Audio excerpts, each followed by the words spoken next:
Sean Combs, a globally recognized figure in the hip-hop industry, has recently been indicted on serious charges.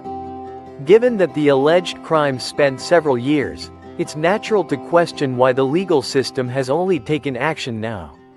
Before delving into the specifics of the case, let's briefly outline Combs' significant contributions to the music world. He's renowned for co-founding Bad Boy Records, a label that launched the careers of numerous influential artists.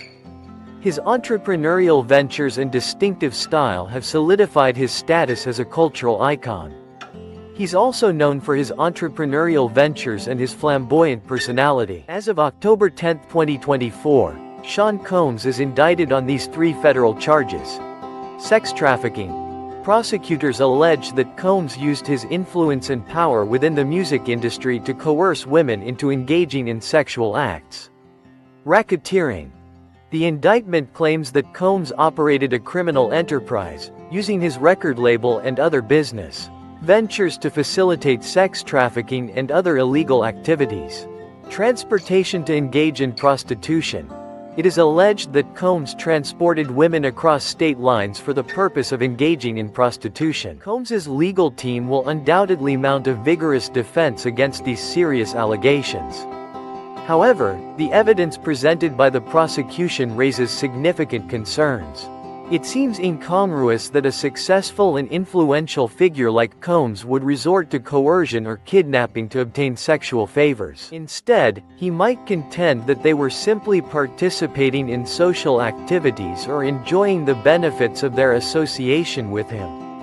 However, the prosecution might counter that these rewards were essentially payments for sexual services, even if they were not directly negotiated up front.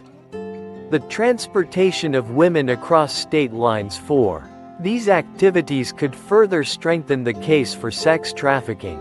Regarding the racketeering charge, the prosecution would need to demonstrate that Combs used his business empire to facilitate illegal activities, such as sex trafficking or other criminal enterprises.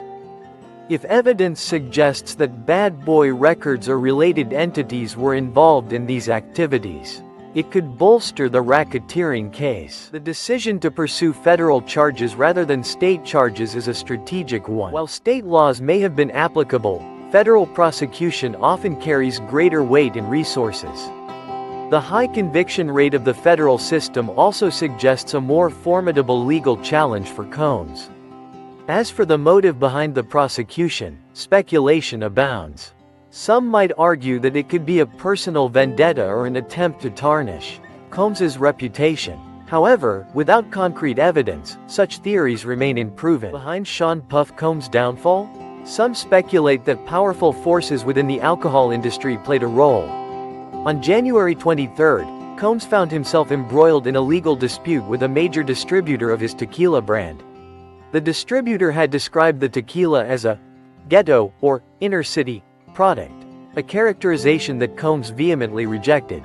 As a global icon, he felt that the description unfairly pigeonholed his brand into the black market, potentially limiting its sales. Combs accused the distributor of racial discrimination in advertising and marketing. The distributor, however, countered that Combs was simply seeking to maximize profits by suing a company that had made him a billionaire.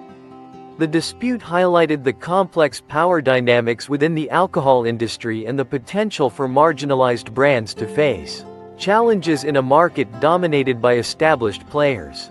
The case proceeded despite the distributor's contractual claim for out-of-court dispute resolution. The judge sided with Combs, allowing the lawsuit to move forward.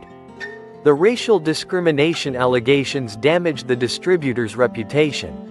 Potential business partners may have hesitated to associate with a company accused of such practices.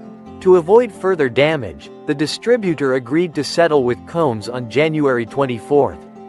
On March 24, the power went for Sean Puff Combs. Some speculate that political motivations played a role in the timing of Combs' legal troubles. If the authorities had wanted to arrest him, they could have done so during the raids on his homes in March. However, by delaying the arrest until closer to the presidential election, They may have hoped to distract the black community from other political issues. The arrest of a high-profile figure like Combs could have generated significant media attention and public outcry, potentially diverting attention from the election. In 2020, Combs founded a new political party, expressing frustration with the perceived lack of options available to voters.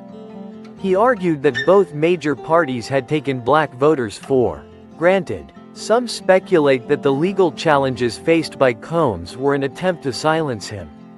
By embroiling him in legal battles, powerful forces may have hoped to limit his ability to advocate for political change. The question of Combs' guilt or innocence remains unanswered. The trial scheduled for May 25 will provide the opportunity for a thorough examination of the evidence. This video has explored various theories about the factors that may have contributed to Combs' public downfall. It's important to remember that these are just speculations, and the truth may be more complex. Thank you for watching. Please give this video a thumbs up if you found it informative.